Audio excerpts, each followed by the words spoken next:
Olá, sejam bem-vindos aqui a mais uma aula do nosso bloco de apontamentos.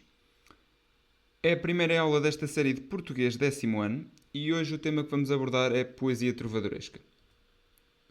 Portanto, a poesia trovadoresca galeco-portuguesa teve o seu início nos finais do século XII e estendeu-se mais ou menos até ao século XIV. A sua origem é o sul de França e os principais autores que nos interessam são Dom Afonso X de Castela e Dom Dinis de Portugal. A poesia trovadoresca divide-se em três partes: cantigas de amigo, cantigas de amor e cantigas de escárnio e maldizer. Quanto às cantigas de amigo, temos algumas características: a predominância de uma voz feminina, o corpo erotizado da mulher, que tendencialmente é o sujeito poético, e a iniciação do erotismo do mesmo sujeito poético, a exteriorização de sentimentos por parte do sujeito poético, a presença de afetos e emoções na obra, entre outras características que já vamos abordar mais à frente. Em termos formais, existe um paralelismo claro e tem quase sempre refrão. Estas características são feitas através de simetrias, existe uma paralelística perfeita ou pura e há uma grande predominância da repetição nas obras deste tipo. Vamos ver aqui duas cantigas de amigo para percebermos melhor estas características. A primeira é Não chegou madre o meu amigo. Eu vou começar por ler e depois já analisamos. Não chegou madre o meu amigo. Não chegou madre o meu amigo, e hoje este o prazo saído. Ai madre, moiro de amor. Não chegou madre o meu amado, e hoje este o prazo passado. Ai madre, moiro de amor. E hoje este o prazo saído, porque mentiu o desmentido. Ai madre, moiro de amor. E hoje este o prazo passado, porque mentiu o perjurado.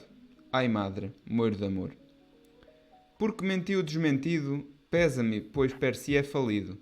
Ai madre, moiro de amor. Porque mentiu o perjurado, pesa-me, pois mentiu a seu grado. Ai madre, moiro de amor. Isto é uma cantiga de amigo escrita por Dom Dinis, que foi o rei de Portugal.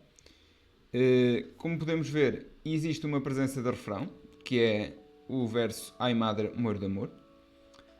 As estrofes pares rimam em I, tendencialmente, e as estrofes ímpares rimam em A.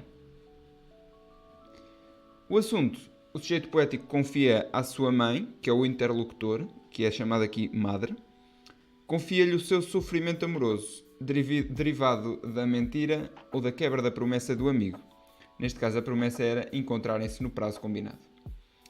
O tema é claramente o amor do sujeito poético e existe a presença de Leixapren, que é o segundo verso da estrofe ímpar, repete-se como primeiro da estrofe ímpar seguinte.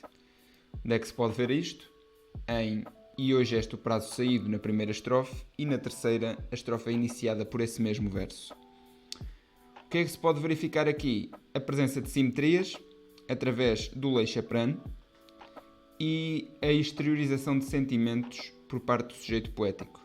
O sentimento de revolta, o sentimento de sofrimento também em relação à quebra da promessa por parte do amigo. Vamos ver outra cantiga, Pois Nossas Madres vão a São Simão. Pois nossas madres vão a São Simão. Pois nossas madres vão a São Simão, de val de pratos candeias queimar. Nós, as menininhas, punhamos de andar com nossas madres, e elas então queimam candeias por nós e por si, e nós, menininhas, bailaremos e. Nossos amigos todos lá irão, por nos ver e andaremos nós, bailando ante eles formosas em cós, e nossas madres, pois que lá vão, queimem candeias por nós e por si, e nós, menininhas, bailaremos e. Nossos amigos irão por cousir, como bailamos e podem ver, bailar moças de bom parecer, e nossas madres, pois lá querem ir, queimem candeias por nós e por si, e nós, menininhas, bailaremos e. Isto é uma cantiga de Pedro de Viviens. Nesta cantiga, o espaço retratado é a Romaria, que se fazia a São Simão de Prados. O tema é o amor metaforizado como motivo relativo à religião. O que é que isto significa? Que o amor das meninas não era de facto irem à peregrinação, mas sim irem dançar e divertirem-se a São Simão de Prados. O assunto mais uma vez referido, as donzelas e as mães que queriam ir a São Simão de Valdepratos, acender velas e fazer promessas como desculpa apenas. Como é que se pode verificar isto? Através da repetição constante do "e nós meninas bailaremos i", o que refere que o sujeito poético apenas quer ir a São Simão de Valdepratos bailar com as suas amigas. Uma curiosidade que é São Simão de Valdepratos era em Valdeprados, mas não está nunca referido onde é que é este Valdeprados. Tanto pode ser uma aldeia na Espanha, como pode ser no concelho de Macedo de Cavaleiros. Quanto às cantigas de amigo, é maioritariamente isto que tem de se saber. A presença de uma voz feminina, maioritariamente. Por vezes, a iniciação da erotização do amor, por parte da mulher. E uma grande presença de afetos e emoções. Passando à próxima cantiga, cantigas de amor. As cantigas de amor já são um pouco diferentes. Existe uma clara dualidade entre o servidor e a sua senhora. São cantadas maioritariamente por uma voz masculina e está presente um grande sofrimento nestas cantigas. Algumas das características das cantigas são o elogio superlativo da dama, da senhora, uma distância de respeito entre o trovador ou o sujeito poético e a senhora que ele canta, uma vassalagem amorosa muito intensa e um queixume por várias razões, dentre as quais se destaca o rigor dos amores, a indiferença por parte da senhora em relação ao sujeito poético e o desamor que existe. Vamos ver também duas cantigas, Que só a idade de minha senhora hei e Se eu pudesse desamar. Vamos ver a primeira. Que saudade de minha senhor hei. Que saudade de minha senhor hei, quando me lembra dela qual a vi, e que me lembra que bem a ouvi falar, e por quanto bem dela sei, rogo eu a Deus que dê dá o poder, que me aleixe se lhe prouguer ver. Cedo, cá pero mim nunca fez bem, se a não vir não me posso guardar. Densa de ser ou morrer com pesar, e porque ela toda em poder tem, roga a Deus que anda ao poder, que me alheixe se lhe prouguer ver. Cedo, cá tal fez o nosso Senhor, de quantas outras no mundo são. Não lhe fez par à minha fé, não. E poi-la fez das melhores melhor. Rogo eu a Deus que anda ao poder, que me aleixe se lhe prouguer ver. Cedo, cá tal a quis Deus fazer, que se a não vir não posso viver. Isto é também uma cantiga de Dom Dinis, à semelhança da primeira. Vou já explicar aqui o porquê deste cedo estar neste local e estar constantemente no início do verso. Basicamente, este cedo é para ser lido como se fosse a consequência do ver, ou seja, tem de ser lido imediatamente a seguir ao ver. A forma como eu li foi simplesmente para manter a métrica de todos os versos. Mas isto que deveria ser era: rogo eu a Deus que anda ao poder, que me aleixe se lhe prouguer ver cedo. Porém, devido às rimas e para não misturar aqui o esquema rimático da cantiga, deve ser lido desta forma. Para se perceber, deve ser lido imediatamente a seguir ao ver. Portanto, temos aqui vários pontos que podemos abordar. A expressão da saudade, através do Que saudade de minha senhora hei, que é o próprio título do poema, da cantiga, peço desculpa. A iminência da morte do amor, que se a não vir não me posso guardar, de ensandecer ou morrer com pesar. Um elogio cortês, através da terceira estrofe, que catala fez Nosso Senhor, de quantas outras no mundo são, não lhe fez par. Que significa que é algo inatingível e algo muito superior a todas as outras. E uma clara hipérbole do sofrimento, que se vê no último verso: cá tal a quis Deus fazer, que se eu não a vir, não posso viver. Só uma nota: prouguer é se lhe agradar, ou seja, a tradução para um português mais corrente deste refrão seria: peça eu a Deus que há o poder, que me a deixe se lhe agradar ver cedo. Mais características: a coita de amor, que é um sofrimento intenso, muito devido à não concretização do próprio amor. O sujeito poético está sempre neste sofrimento, nestas cantigas, quase sempre por não conseguir concretizar esse amor com a sua senhora. O sujeito poético é uma voz masculina, em antítese às cantigas de amigo, que é sempre com uma voz feminina, e existe uma clara superlativização através da reiteração, por exemplo, no refrão, da gradação, que é basicamente uma intensificação do sentimento ao longo da cantiga, e da hipérbole, por exemplo, ao dizer que se o sujeito poético não vir a sua senhora, irá morrer. É uma hipérbole clara. No refrão, verifica-se o reforço do sofrimento. O refrão normalmente é usado para reiterar uma ideia, ou seja, para repetir essa ideia para ficar bem explícita na cantiga, que é isso que o sujeito poético pretende concretizar, pelo menos nesta cantiga. Vamos ver mais uma cantiga, Se Eu Pudesse Desamar. Se eu pudesse desamar, se eu pudesse desamar a quem me sempre desamou, e pudesse algum mal buscar a quem me sempre mal buscou, assim me vingaria eu. Se eu pudesse coitadar a quem me sempre coitadeu. Mais sol não posso eu enganar, meu coração que me enganou. Per quanto me fez desejar a quem me nunca desejou, e por este não dormiu eu, porque não posso eu coitadar a quem me sempre coitadeu. Mais rogo a Deus que desampare a quem me assim desamparou, ou que pudesse eu desturvar a quem me sempre desturvou, e logo dormiria eu, se eu pudesse coitadar a quem me sempre coitadeu. Vê-lo que ousassem perguntar a quem me nunca perguntou, porque me fez em si cuidar, pois ela nunca em mim cuidou, e por isto lazeiro eu, porque não posso coitadar a quem me sempre coitadeu. Isto é uma cantiga de Pedro da Ponte. Existe um refrão, que não é tudo o que está sublinhado, ou melhor, não é tudo o que está destacado a azul, é apenas a última parte do que está destacado a azul, a quem me sempre coitadeu.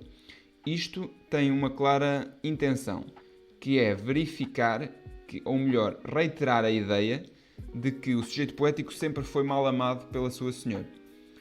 O tema desta cantiga é o sofrimento devido ao amor não correspondido, que o sujeito poético sofre e quer mostrá-lo na cantiga. Porquê que esta cantiga é diferente da maioria? Porque enquanto que na maioria das cantigas, sobretudo de amor, o sujeito poético expressa resignação, ou seja, contenta-se, não é bem contenta-se, mas resigna-se, é mesmo a expressão ideal, como o sujeito poético se resigna em relação ao sofrimento que passa devido ao mau amor, nesta cantiga o sujeito poético expressa a sua vontade de vingança, através de se eu pudesse coitadar a quem me sempre coitadeu, se eu pudesse fazer sofrer quem sempre me fez sofrer. Como está referido aqui na coluna do assunto, o sujeito poético expressa a vontade de se vingar da sua senhora devido ao facto que esta nunca o amou da forma que ele a amava e pretende deixar de a amar. O sujeito poético não expressa a sua resignação e procura esta vingança.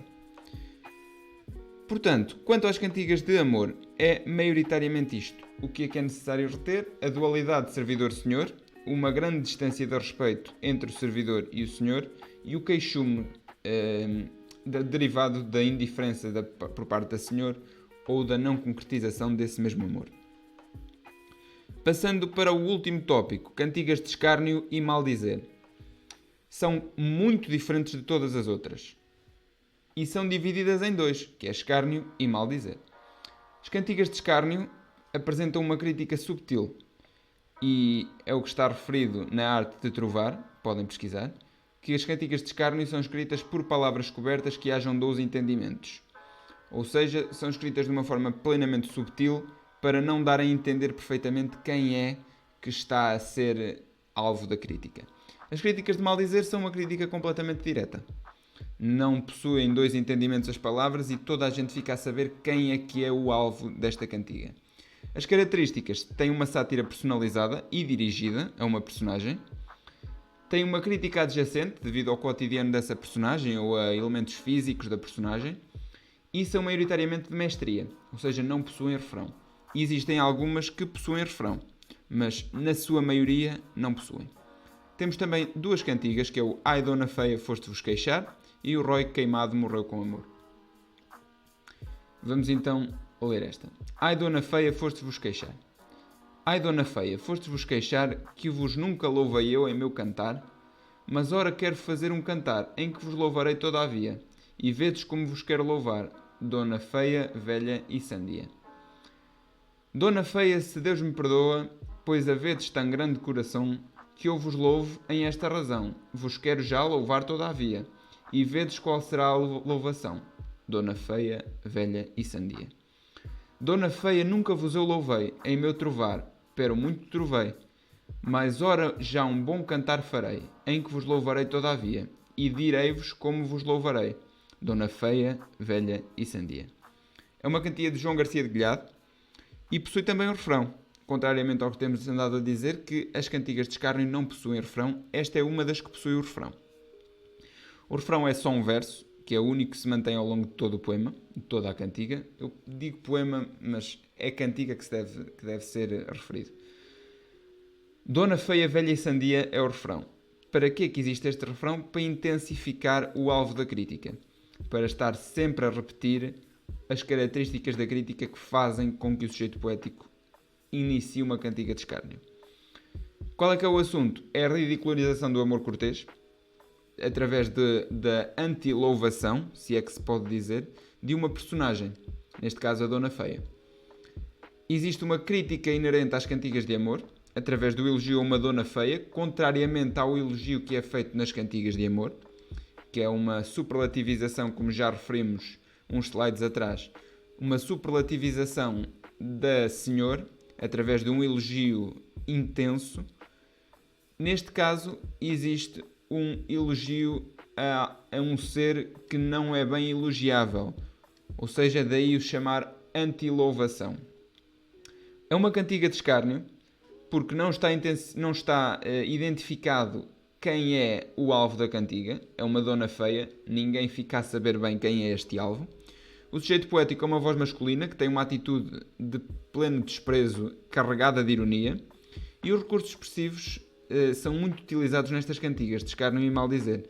Neste caso temos a anáfora, temos a apóstrofe através da vocação de uma Dona Feia, temos a ironia, em que o sujeito poético diz que a Dona Feia se queixa que ele nunca a louvou, então irá louvá-la através da exaltação das suas piores características, ou seja, fazendo um anti-elogio. E a antítese, em que o sujeito poético diz que irá louvar a Dona Feia, chamando-a mesmo feia, velha e sandia. A próxima cantiga é Rói Queimado morreu com amor. Rói Queimado morreu com amor. Rói Queimado morreu com amor em seus cantares para Santa Maria, por uma dona que gran bem queria, e por se meter por mais trovador, porque ela não lhe quis bem fazer, fez-se ele em seus cantares morrer, mas ressurgiu depois ao terceiro dia. Isto fez ele por uma sã senhor, que quer gran bem, e mais vos em diria, porque cuida que faz ele mestria, e nos cantares que fez há sabor, de morrer e desidar viver. Isto faz ele que só pode fazer, mais outro homem per rei não faria. E não há já de sa morte pavor, se não sa morte mais la temeria, mas sabe bem persa sabedoria, que viverá, desde quando morto for. E faz-se em seu cantar morte prender, desiar vive, vedes que poder, que lhe Deus deu, mais quem no cuidaria. E se me Deus a me desse esse poder, qual hoje ela há, pois morrer de viver, jamais eu morte nunca temeria. Uma cantiga de Pero Garcia Burgalês. Neste caso não existe o refrão, verificando aqui num ponto de vista mais formal, não existe refrão, que já é o mais condizente com as cantigas de escárnio e maldizer. O assunto é a ridicularização da morte do amor. Existe uma crítica ao clichê, através da crítica aos poemas de Rói Queimado, que tende sempre a morrer nos seus poemas de sofrimento. Daí a crítica do sujeito poético. Existe uma crítica ao trovador Rui Queimado, que era mesmo um trovador do século XII, se não estou em erro, poderá ser XIII. O género é uma cantiga de maldizer, claramente, existe a identificação do destinatário da cantiga, que é o Rui Queimado. E é uma cantiga que está cheia de ironia, cheia de hipérbole, uma grande irreverência e uma comicidade muito intensa. Esta ironia está presente, por exemplo, através dos versos e se a mim Deus desse, a mim desse poder, vede que poder lhe Deus deu, mais quem no cuidaria. Existe a hipérbole, em que o sujeito poético intensifica bastante que nunca mais temeria a morte se tivesse o poder do Rui Queimado. E a comicidade, através, por exemplo, da comparação das trovas de Rui Queimado com a Bíblia. Por exemplo, ao dizer que Rui Queimado fez sem seus cantares morrer, mas ressurgiu depois ao terceiro dia. Uma clara comparação à ressurreição de Jesus Cristo. Das cantigas de escárnio, o que fica a reter é uma clara sátira a uma personagem, uma crítica adjacente e não possuem refrão, maioritariamente. Portanto, fazendo aqui uma síntese da poesia trovadoresca, ela começa nos finais do século XII e acaba no século XIV, mais ou menos. Está dividida em 3 partes, cantigas de amigo, em que existe a exteriorização de sentimentos e uma voz feminina. Cantigas de amor, em que existe o elogio superlativo da dama e o sofrimento acentuado. E as cantigas de escárnio e maldizer, em que existe uma clara sátira e crítica a uma personagem dirigida. Os recursos expressivos maioritariamente usados são a hipérbole, a repetição e a reiteração, a apóstrofe, a anáfora e a ironia.